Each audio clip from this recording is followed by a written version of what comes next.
Mana birodar, men uncha boy emasman deydi. Alhamdulillah. Yeb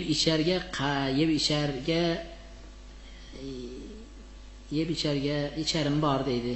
Qarz emasman. Shunga qaramay ikkinchisiga uylanish niyatim bor deydi. Shunga qaramay ikkinchisiga uylanish niyatim bor. Shunga payg'ambarimiz duo qilgandek duo qiling, jamoat amin deb tursin debdi.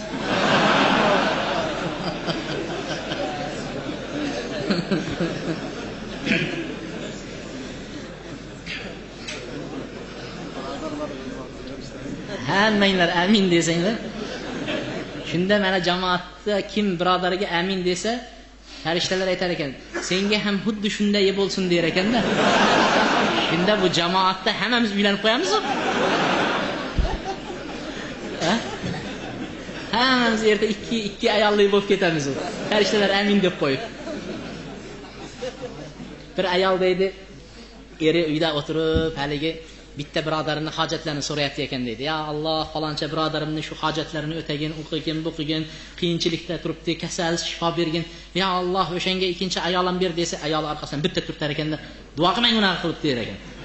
Der ekan. Nimaga uni duo qilmayman desa, hamma narsa so'rang, shuni so'ramang der ekan. Ha, men o'zimga so'ramayapman desa, bilaman, do'stingizga so'rayapsiz, lekin bir farishta senga ham shunday bo'lsin deb amin deyapti. Bir farishta amin deyapti. Shunga o'xshab hozir biz amin desak, duo qilsak, keyin hammamiz uylanib. Yaxshi. Mashalloh.